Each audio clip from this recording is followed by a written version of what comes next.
Hello, everybody, and good morning to all, and welcome to our day of practice or daily practice with Sangha Live here. I want to thank you all for joining me. This is our fourth day in this 1 week's practice, and just a reminder that the theme of this month has been on letting go. And I haven't been following the other teachers, but I'm sure they all had some topic around letting go. And this week, I chose the theme of let come, let go, let be, let grow, the Buddha's four noble practices. And we've already explored 3 days. First with an overview, second with the first noble practice. It was on Tuesday. Yesterday we did the third noble practice. And today we will be looking at the third noble practice, which is none other than the noble practice of letting be.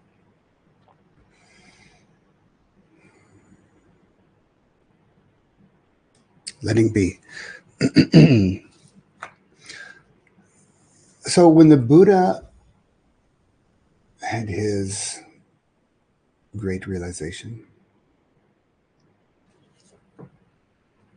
he wasn't sure if he was going to teach or not. In fact, it didn't matter. He just kept going in and out of Nibbana for 7 days at a time, like in Nibbana for 7 days, out of Nibbana, go back into Nibbana for 7 days, out of Nibbana. And I think he did that for like something like 35 days or something like that.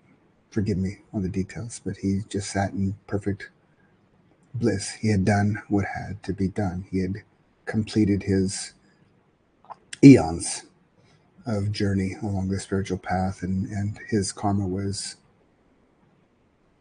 extinguished in that realization. And he could have just sat there. He could have been a so-called Pachaka Buddha, the silent Buddhas that just apparently throughout human history there are silent Buddhas who awaken, but they never teach. They never share that. And hi Ulrika, nice to see you with us. They never share that, but the Buddha he had no thought about it at all. But then at a certain point, he looked out in his mind's eye into the world and he saw all the tremendous amount of suffering in the world. He was free, but he just saw that the world still had a tremendous amount of suffering. And he realized, I found the path away out of this suffering, out of the rounds of samsara. And moved by great compassion, Mahakaruna, based on the suffering in the world, he decided to get up and teach. And he got up and he walked from Bodhnath to Saranath, where his old yogi friends were. And he had an idea that these guys will get what I'm talking about.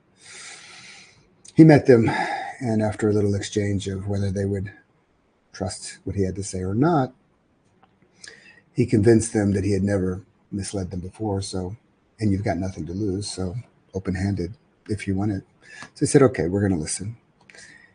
And he started teaching. And that was the beginning of the turning of the wheel of the Dhamma. And that whole discourse that he taught, and by the way, he taught it to these, I think it was 5 guys. Yeah.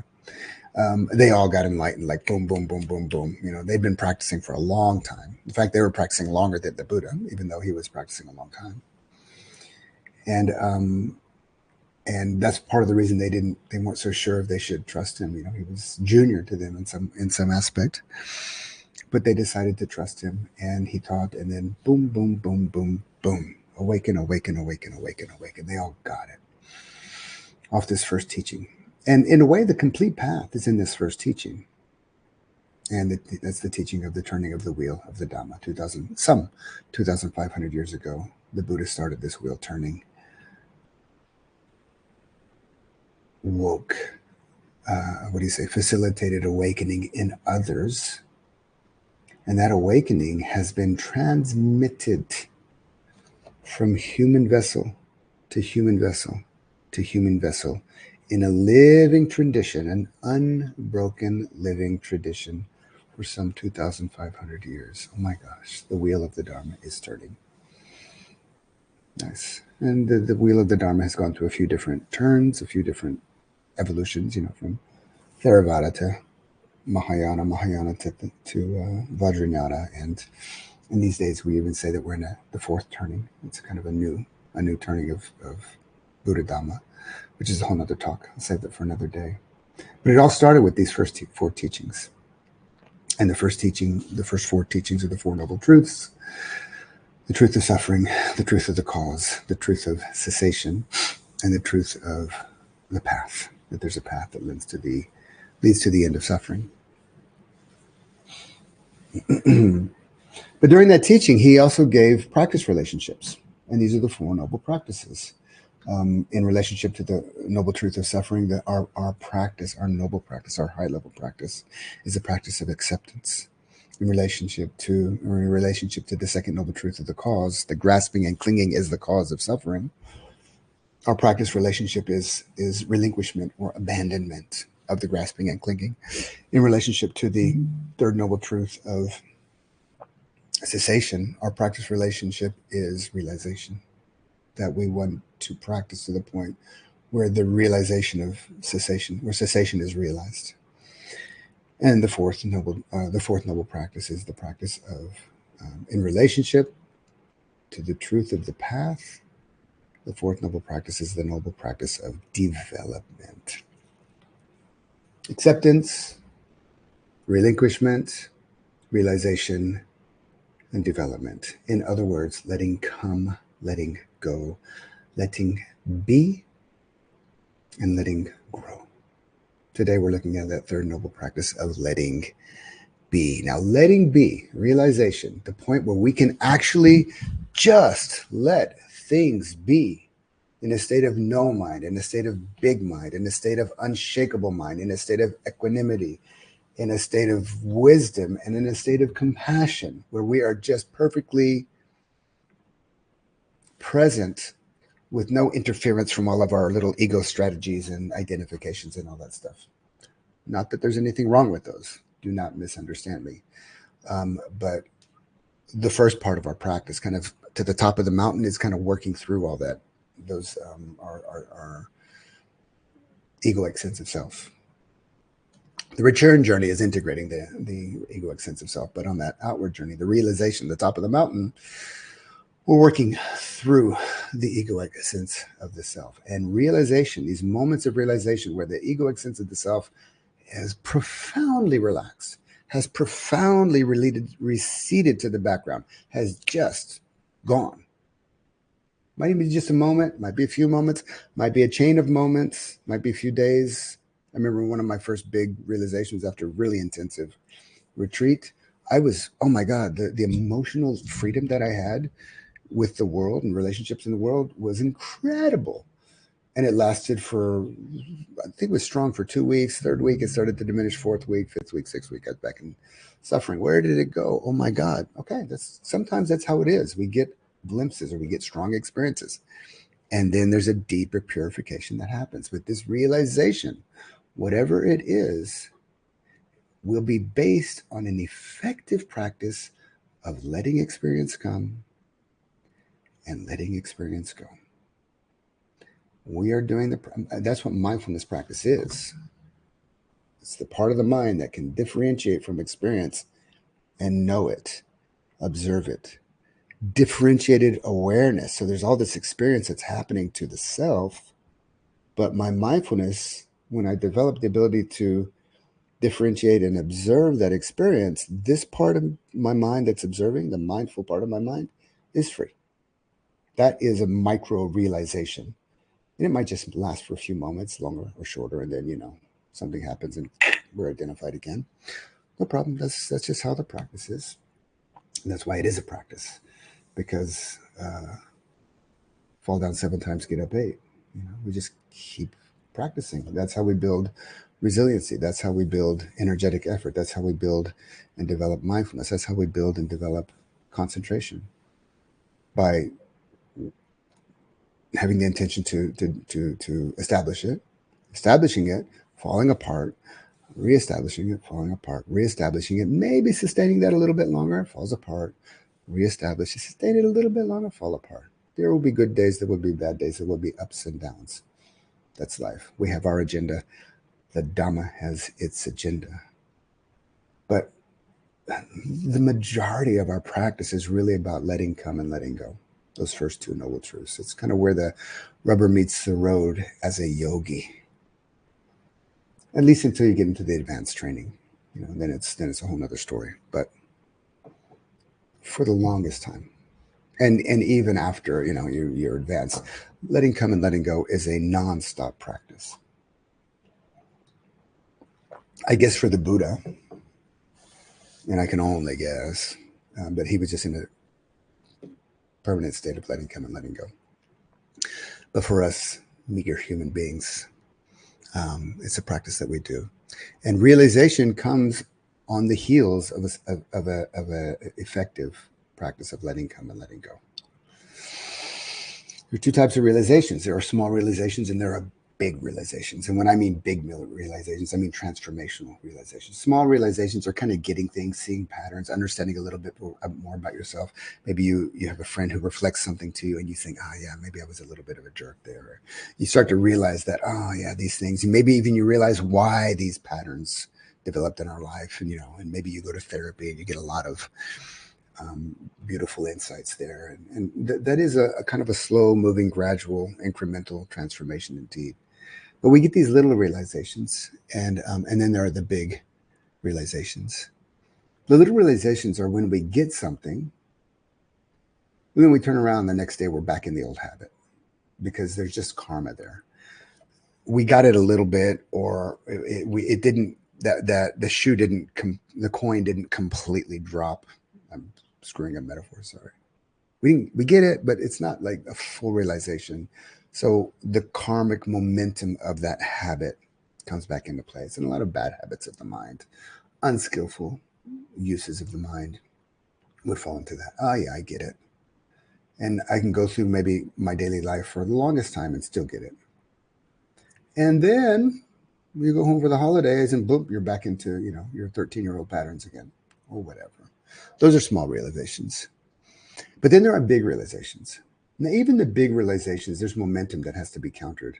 But the big realizations are, what makes it a big realization is that once we have that realization, once it happens, once we grow and develop that, we may backtrack, we may slip back, but we never lose access to that deeper state.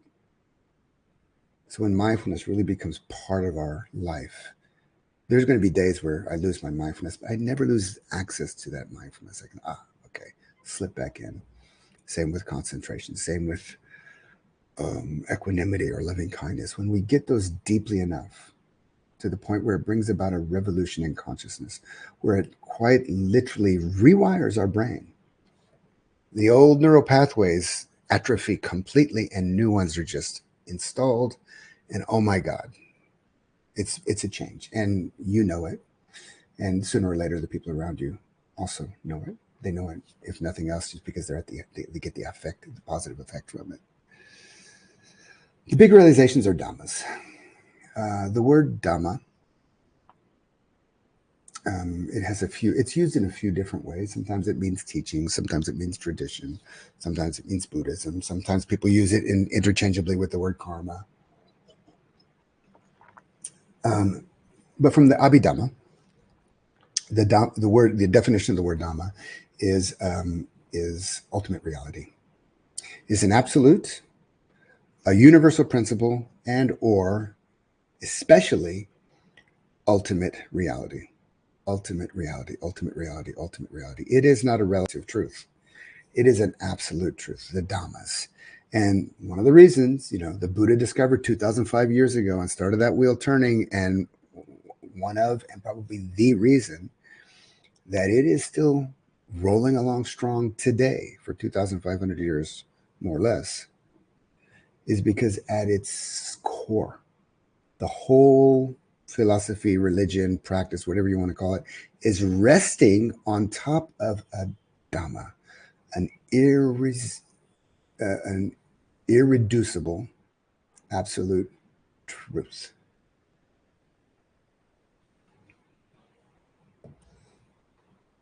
And all of our practice is kind of leading us towards that irreducible absolute truth. That truth is non-self. non-self. Mahayana and Vajrayana kind of shift a little bit towards the non-dual, but still non-self. Anatta is at the core of all Buddhist teachings, the realization of non-self. It is the deepest insight that one can gain in Dharma practice. It's the deepest insight one can gain in your meditation practice. In fact, in the stages of insight knowledge, it's the highest insight after equanimity, and that's the realization of nibbana, which that experience, which is waiting for every one of us who is walking along this path. It's down the path waiting for you. It's your birthright. That experience brings about a transformation in consciousness. It's a profound awakening. It's a profoundly transforms who you are. The ego momentum and the karma that we've created in this life still has some momentum, and there's still a lot of purification to do. The practice goes on. There's even a greater need to practice, but something happens to where that realization, through the realization of cessation, the third noble truth, Nirodha, the truth of cessation, happens to a degree that really transforms the mind, and it purifies the mind. Purifies the mind in three ways. First way it purifies the mind is that you no longer have a false view of self. That false view is gone. You will still be selfing, for sure. You'll still be selfing. You'll still get in arguments, and you'll still, maybe somebody takes your parking place, and you're like, they'll still be there.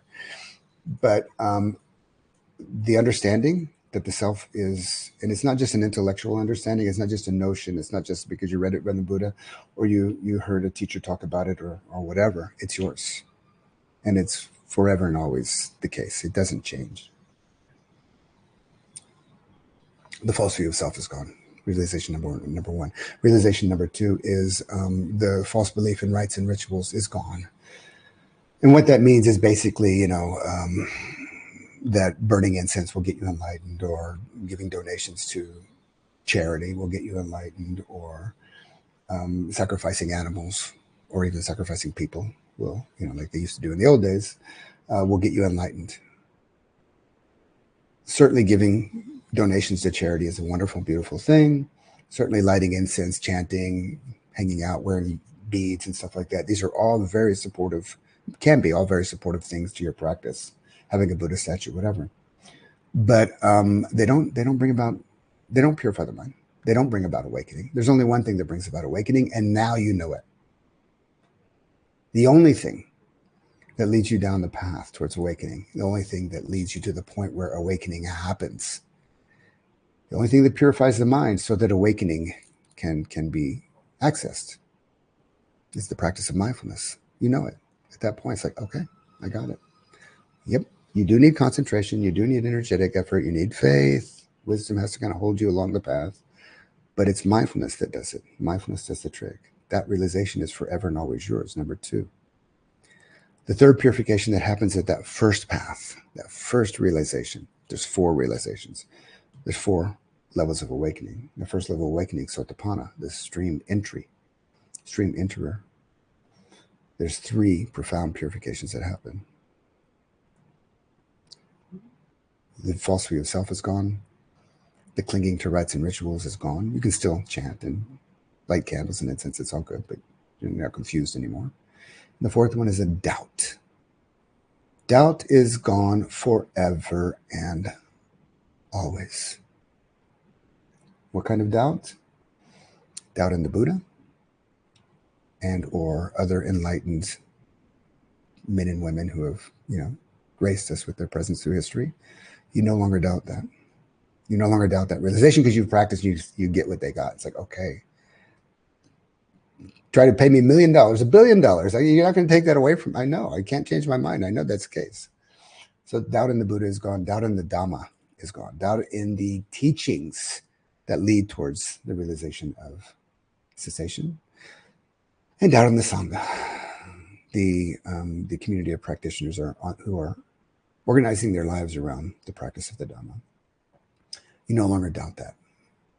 Your faith is unshakable, and it is no longer a blind faith, but your faith has been confirmed again and again and again with every little realization along the path. Your faith gets another boost and another boost and another boost and another boost, and then it shakes and then another boost and then it shakes and another boost. These are all those little realizations. But with the gaining of the path, Nirodha Secha, with the realization of the truth of cessation, with the attainment of Nibbana, doubt is gone.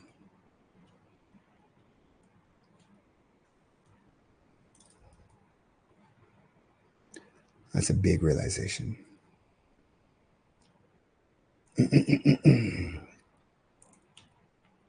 The attainment of Nibbana, the insight of gaining the path, and the insight of fruition. There's only 4 paths. You only attain Nibbana, the Nibbanic path, once. But once attained, you can go into Nibbana again and again and again with practice. And that's called fruition. So the attainment of the path and the attainment of fruition are the big dhammas. Then you really get the absolutes. Every insight, there's the big insights. Every insight along the path until that point is also a big realization. Just a few of them is that there's the realization of the insight of equanimity towards all formations. Not the practice of equanimity where I try to kind of be balanced when things are out of balance, but the state of equanimity, that highest state of meditation. That's a realization. Another realization is getting what needs to be understood in the dark night of the souls. When you go through those stages of the dark nights, it's a whole other topic. I'm not going to go into it here. But, where the ego really gets ground down to the point where you recognize how grasping and clinging just profoundly creates pain. And through that realization, that dark night, you start to let go. It's like the self can really start to let go. The beginning, it's kind of feels like hell. At the end, it feels like total liberation. And before that, there's the realization of dissolution. Formations start to dissolve in your meditation practice. Before that, there's the realization of the rising and passing away, where solidity of objects start to break up and come and go into different parts. That's also a realization. That's kind of peak experience stage. There's a lot of really far out experiences that happen at that stage. And learning not to be attached to those amazing experiences, another realization. That's when that stage matures. Attaining the stage of process-oriented consciousness, where your mind can just be mindful with whatever experience that's happening and be with the process that's unfolding moment by moment by moment, with no mind jumping in, with no thoughts or reflections, or minor reflections are okay. But basically the mind doesn't get distracted or wander off. It's there in that process, seeing how things change. And then seeing how things are connected, experiences are connected. This thought leads to that thought leads to this experience in the body. That's also a realization. Before that, the intuitive understanding that there's a separation between physical and mental, that you start to see clearly the differentiation between the physical and the mental. This was all a reverse engineering of the path, in a way, kind of in broad strokes. And all that happens when you realize, with the realization of concentration, accessing concentration, when you're able to finally concentrate, stay with an experience for 1, 2, 3 moments, whatever it is. You're able to stay with that experience and be with that experience without the hindrances pulling you away. That is the realization of access concentration. These are dhammas. These are all dhammas. Ultimate reality. That path, the reason that path is so clear is because your consciousness and my consciousness is the same consciousness. Your consciousness and my consciousness is the same consciousness as the Buddha's consciousness. The content of our consciousness is very relative, very different. We're all different, unique people, but our consciousness is the same. And there is a blueprint to that consciousness, which is the same. And the practice unfolds. Everybody will experience it differently. Everybody will relate to it differently, but it unfolds the same. Seeing that is all the practice of realization. As the mind moves from the ability to see the universal characteristics of anicca, dukkha, and anatta, impermanence, unsatisfactory, and non-self, These are dhammas. These are universal characteristics. And especially as you move into the state of non-self, anatta, that realization makes the practice really, really unfold. It cycles. It's not going to be there all the time, but the realization of anicca allows you to stay present with change. The realization of the universal characteristic of dukkha, that it's always cycling around, it's coming, staying for a while, and then it's going, helps us to stay composed and facing the dukkha as it arises rather than pulling away. Those two, we're practicing letting go, letting come and letting go all the time. And the realization of the Dhamma, the ultimate reality, the universal characteristic of anatta, non-self, is that state, those moments in our practice when the practice becomes selfless, those moments in the practice when the practice becomes spaceless, boundaries kind of disappear, those moments in the practice where the practice becomes timeless, past, present, and future are gone. And those are the moments in the practice where the practice becomes effortless. There's no selfing, there's no efforting. Those cycling around, especially the anatta, the realization of those three universal characteristics is what purifies the mind. And should you find yourself in an anatta state where things are a little bit on the side of selflessness, timelessness, spacelessness, and effortlessness, that realization, recognize that as a realization. And since the effortlessness is there, really kind of bring your attention into the front, and without forcing, without holding or grasping or clinging or anything, just be as present as possible. This is the noble practice of letting be. It's the easiest in the state of anatta because there's no effort there. But we need that practice throughout. Okay? So we're going to practice now. And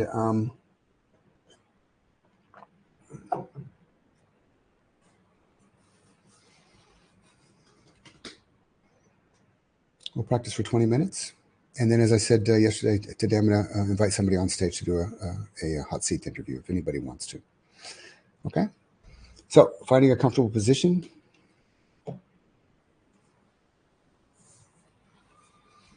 Comfortable but keeping the body energized, upright, but relaxed. Bring your awareness to the body and simply be mindful of the sensations in the body.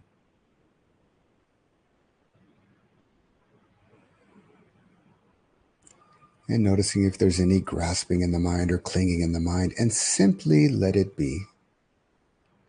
You may shift your attention to the grasping and clinging. You may decide to stay with the sensations. Either way, but letting the practice be.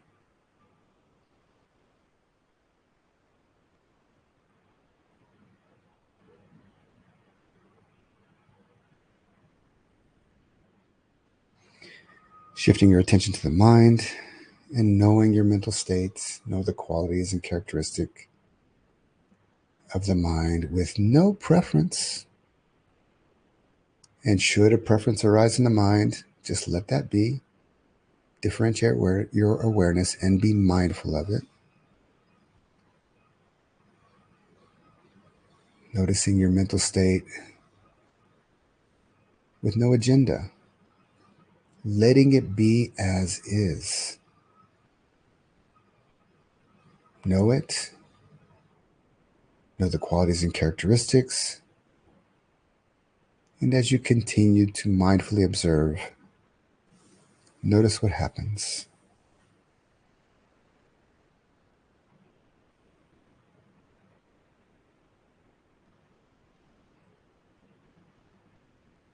And bringing your mindfulness to your breath and or your primary object of meditation. And knowing the precise, being mindful of the precise physical sensations in the movement of the belly on the in-breath. being mindful and knowing the precise physical sensations in the movement of the belly on the out breath, knowing the qualities and characteristics as you breathe in, knowing the qualities and characteristics as you breathe out, staying with the breath, with each breath in each moment, moment by moment, breath by breath.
Bringing your mindfulness back to the breath.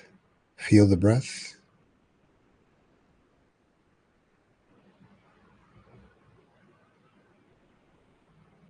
And know the quality and characteristics of the breath.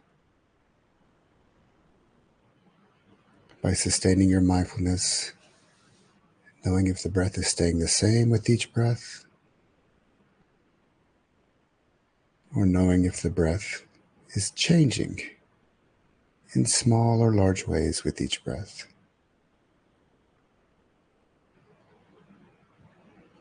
If you're noticing subtle changes, know that you are seeing the Dhamma, the universal characteristic of anicca, realizing anicca in the breath and letting it be.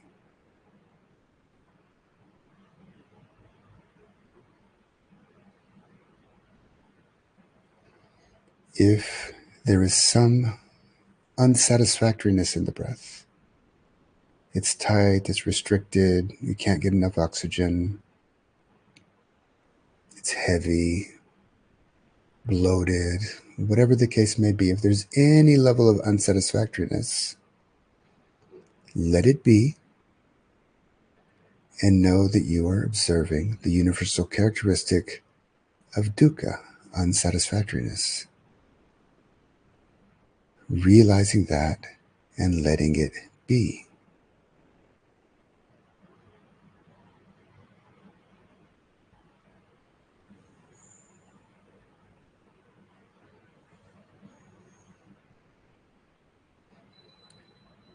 As you observe the breath, if it is completely free, at ease, and effortless, and the observing mind is perfectly composed, know that you are seeing the universal characteristic of anatta, non-self.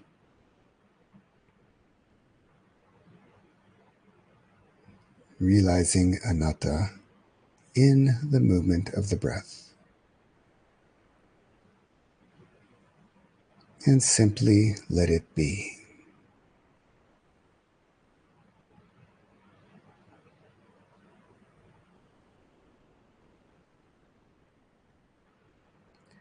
Feeling the space on the inside.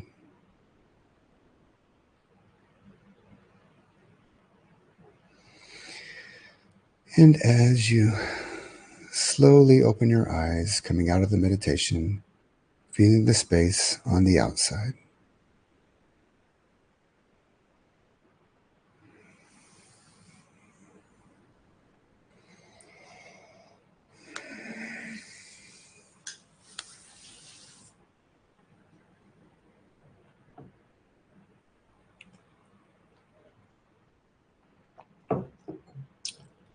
Okay. So, as I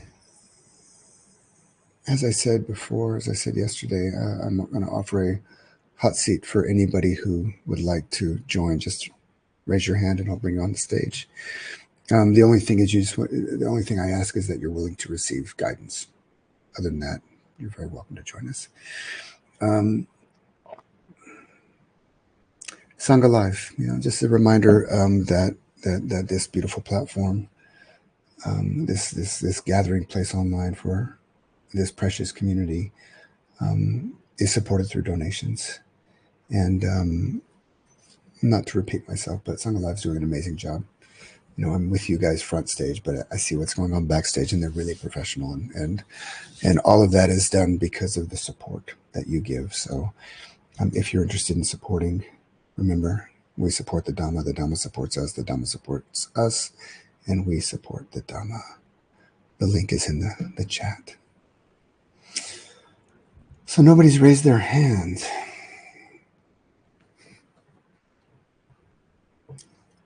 For the hot seat. Let me put it this way. If anybody's kind of wants to do it, but you're afraid to do it, I encourage you to raise your hand. Otherwise, oh, I'm sorry. I do see a hand. I'm not sure why I don't see that on my Connie. All right, I'll try to find Connie. I'm sorry, Connie. Um, hmm, well, yes, it should be coming up for me, but I don't see it. Let's see where Connie is. Right, nope. Connie, Conie.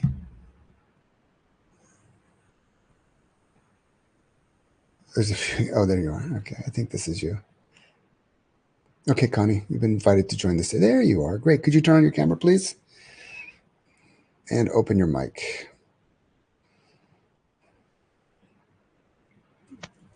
Hi, Connie. Can you open your mic? Hi, There. Can you turn on your camera? I'm trying to Hmm. letting me for some reason. Yeah, I'm not able to turn it on. I selected it, but it's not allowing me to. It's not allowing you to turn it on. Oh, Okay. there we go. I'm there. Hi, how are you? Yeah, no, thank you. I'm fine. Thank you. Great. Thank you, Welcome. Miles. Okay, so let's begin by just let's dive right in because we have a limited time here. What is your primary object in your meditation, or do I you have think a primary object? today is my breath. Okay, great. So Uh, let's stay with the breath. The breath is just one object. It can be anything. Yeah, so it doesn't have to be the breath. But could you describe to me what's happening? What are you noticing as and the movement of the breath as you breathe in? What are the qualities and characteristics? um, I am primarily noticing actually through body movement initially is a slight uplift of my chest Okay, and then inside it feels like a little channel of sort of smooth sort of nice. I don't know how to say it. No, that's great. That's perfect. Smooth something. Can you give a name to that quality? I mean, smooth is obviously a quality, but silky smooth or cotton smooth. I don't know. It may be sort of like a cotton or linen, sort of not sticky, not Nice. as not as thick as milk, but Okay. Okay. Nice. quite light. Okay. And would you say the breath is on the longer side, the average side, or the medium side? Just to kind of help you a little bit. I think today is quite short because I've had some really bad hay fever yesterday, so today actually I can feel my breath, which is nice. Okay. It could be connected. Oh, I see what you're saying. Great. So, but it's on the short side. Yeah. Okay. Would you say it's pleasant or unpleasant or Oh, neutral? it was pleasant today because I can feel it rather Great. than just having my nose running. Would you say that it's, I mean, you said it's smooth and kind of silky or linen, sorry, linen smoothness, but is there any fluctuations in the breath or is it just one movement on the in breath? I can feel the movement. Sometimes it's shorter, Hmm. sometimes it's longer. I tend to feel the out breath a bit more than the in breath. Okay, So the in we'll get to that in just a moment. But what does it feel like? Would you say it's smooth or is there any fluctuations in that movement?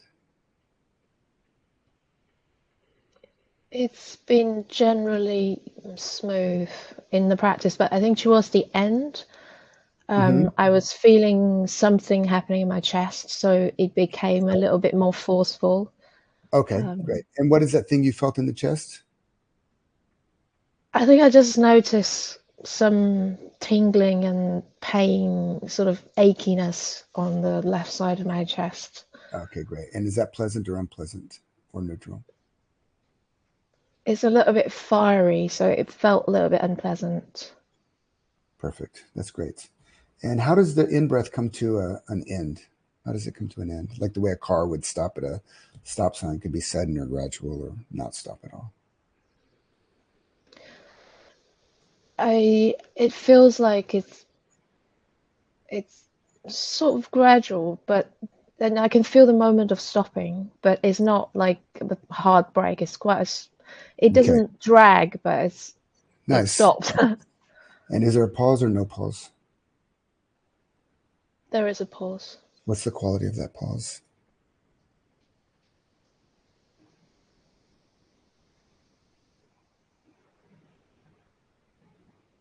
It's flickery, a bit flickery, but very short. Wonderful. Fantastic. How does the out breath begin?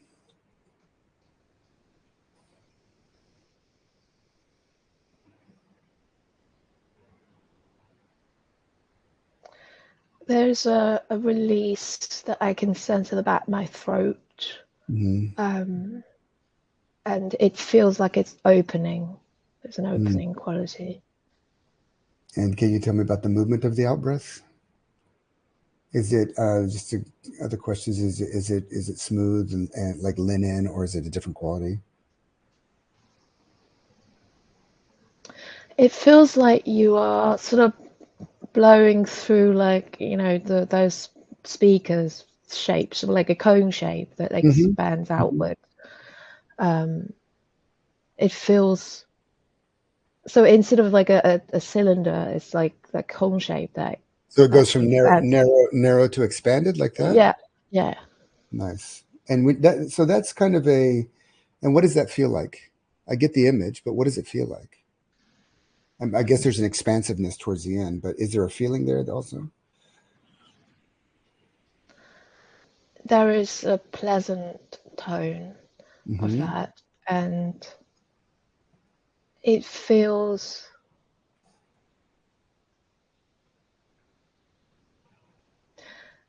yeah, it feels like it makes me want to smile because it's just pleasant and So some lovely. It feels lovely. happiness, some Yeah, happiness like a or joy. contentment type thing. Contentment is nice. Yeah. Is the contentment physical or mental? I think it's a bit of both. So there is the mind smiles and the body feels relaxed and Awesome. at Nice. ease. Wonderful. How does the breath come to, how does the out breath come to an end?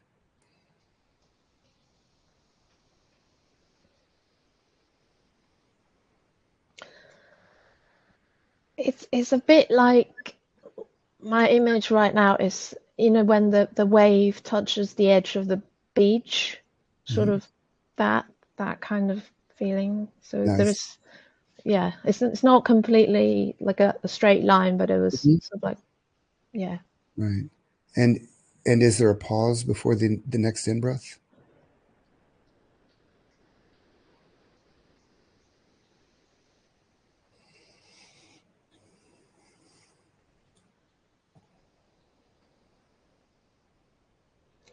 It feels a bit more flickery than when the in breath turns into the out breath, because it feels bigger. It feels wider, so it I feels see. flickering. It's with Is a. there a pause? I think sometimes I can feel a Mhm. pause, but sometimes not. And the quality of that pause is flickering, or was that flickering something else? The quality of the pause is when the body feels like it's sinking. Um, Sort of, there is a sort of settling back. And Um, what's the mind like in that moment? it feels like it's sitting, just sitting back down. Like still, Yeah, it feels calm. It feels calm. calm. Wonderful. So take a. I just want to tell everybody we're going to go over about 3 minutes, so apologies for that. But just to finish up with Connie, just sit with the breath for a few more times, just the way you described it, observing, and notice. See the whole thing to the very end. Pause or no pause, flicker or sitting back or calmness. See the beginning of the whole next breath, and tell me if you notice anything happening in the breath. Like, is it one solid breath throughout, or are there any fluctuations happening?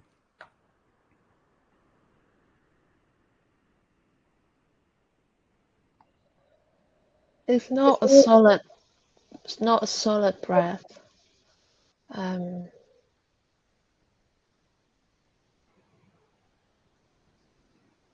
it. So I think I'm doing it like three. When in those three, the speed changes What do you mean? slightly. What do you It's What do you mean by sometimes, three? What do you mean by three? when I take three complete in breaths and out breaths, I notice that the middle one was like shorter with the in breath and then longer with the out breath. Okay. And then within it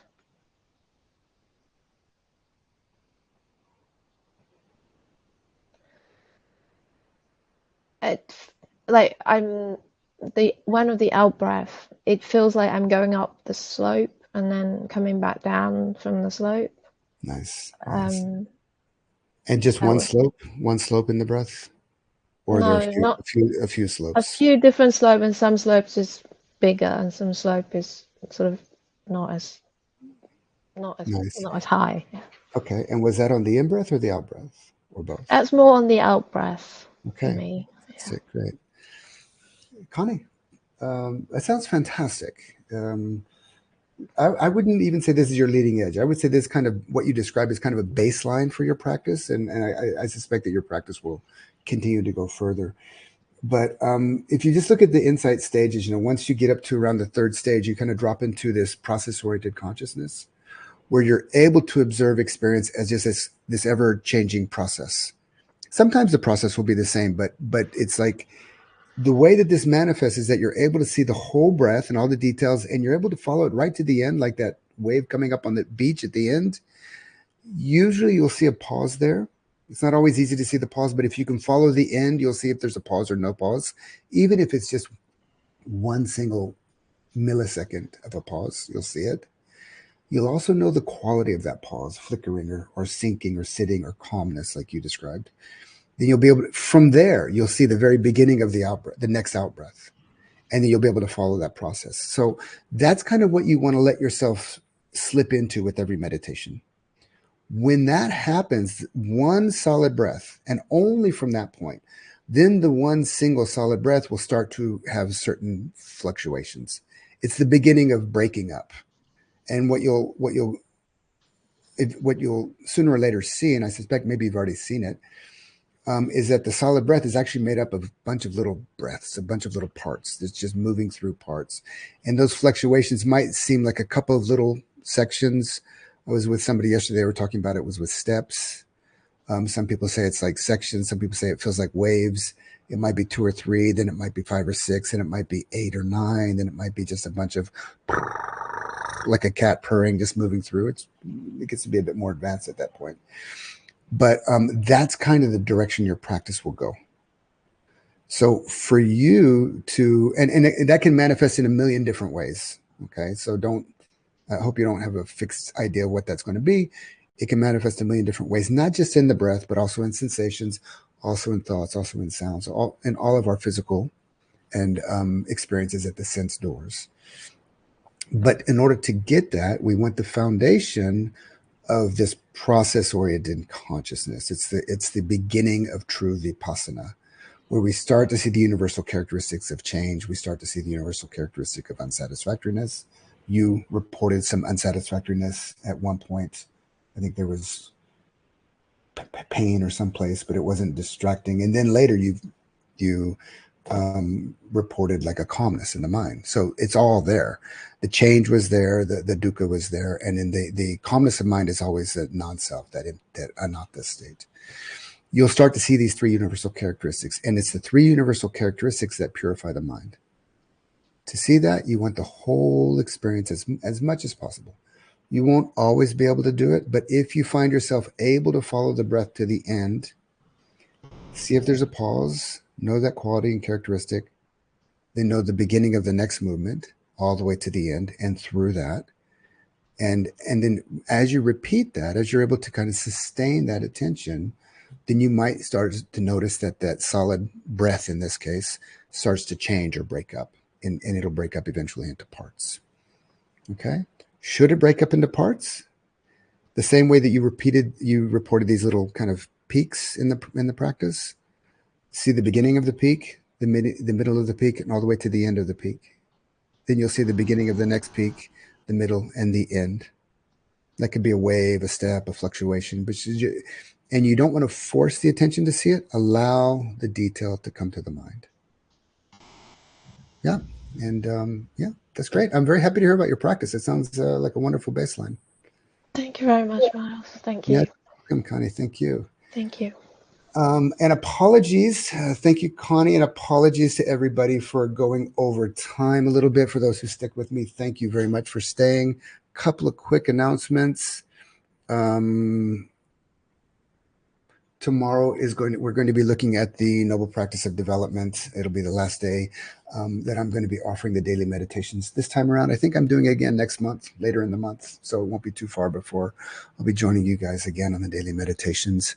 If anybody wants to follow me, you can find me on Facebook and on Instagram, and I usually put out some Dhamma shorts, some reels, like every day or every few days I put something out.